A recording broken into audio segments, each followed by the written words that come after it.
सभी को राधे राधे, जय श्रीमन नारायण। आपके अपने YouTube चैनल प्रेम भक्ति में आपका फिर से एक बार स्वागत है।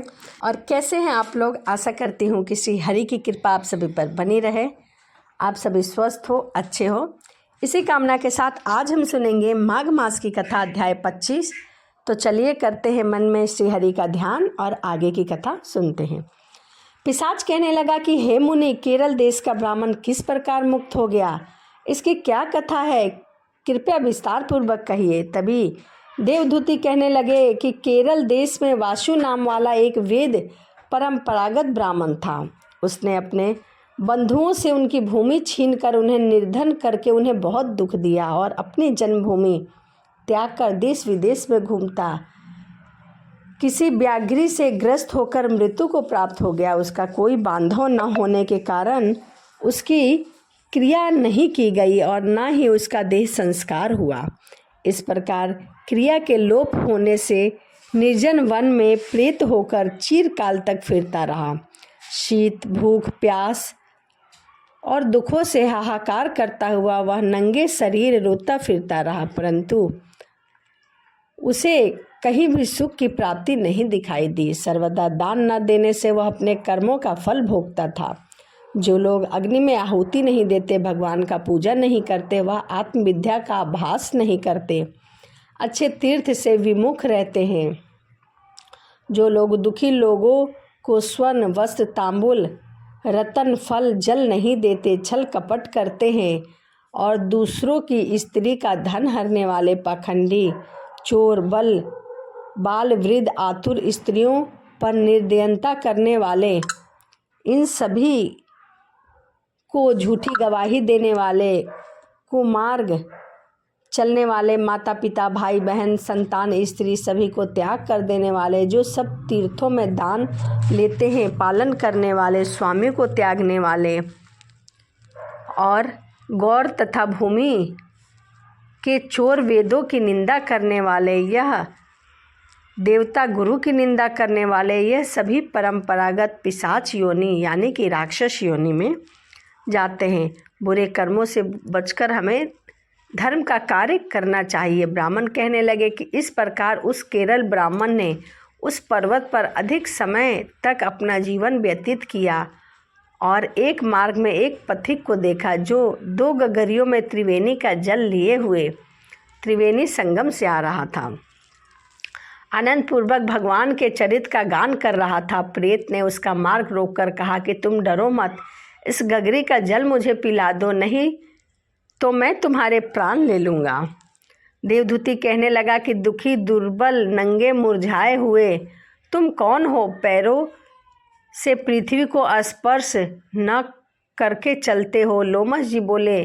प्रेत के ऐसे वचन सुनकर कहने लगा कि मेरा ऐसा होने का कारण सुनो। मैंने भी ब्राह्मणों को दान नहीं दिया, अत्यंत लोभी था, दूसरों की स्त्री को कष्ट दिया, चोरी की, कभी किसी को भिक्षा नहीं दी, दूसरों के दुख से दुखी नहीं हुआ, प्यासे प्राणियों को मैंने कभी जल नहीं पिलाया, मैंने कभी छाता जूता दान नहीं किया, जल का पात्र दान नहीं किया, औषधि किसी को नहीं दी, मैंने अपने घर में किसी भी अतिथि का आदर सत्कार नहीं किया, अपने माता पिता को कष्ट दिया, अंधे, वृद्ध, अनाथ, दीनों को अन्न से कभी संतुष्ट नहीं किया, ब्राह्मणों को दान नहीं दिया, बैसाख में स्नान नहीं किया, कभी वृक्ष नहीं लगाया, किसी प्राणी को बंधन से नहीं छुड़ाया और कभी कोई भी व्रत नहीं किया। इस कारण मेरा पूर्व जन्म सभी बुरे कर्मों से व्यतीत हुआ। मेरे इस पूर्व जन्म के कर्मों से ही मेरी यह गति हुई है और मैं इस वन में एक पिशाच योनि में इधर से उधर व्याघ्र रहा हूँ, घूम रहा हूँ। मुझे तो भोजन के लिए भी कोई जीव जंतु नहीं बचा, ना कोई फल बचा जिसे मैं खा के अपना पेट भर सकूँ। मैं तो भूख से व्याकुल इधर से उधर घूम रहा हूँ। पर्वत पर भी बलवान राक्षस पिशाच रहते हैं, जिनसे कभी कभी कोई कहीं कहीं वन में फिरते हैं, अपने कर्मों के अनुसार अन्न प्राप्त करते हैं, परंतु उनको भी भय नहीं होना चाहिए, क्योंकि धर्मात्मा पुरुष की उन्नति उनकी पवित्रता ही रक्षा करती है। ग्रह नक्षत्र देवता सर्वथा धर्मात्मा की रक्षा करते हैं। यह पिशाच आप जैसे भक्त की तरफ आंख उठाकर भी नहीं देख सकते, इसीलिए कृपया आप मत डरिए।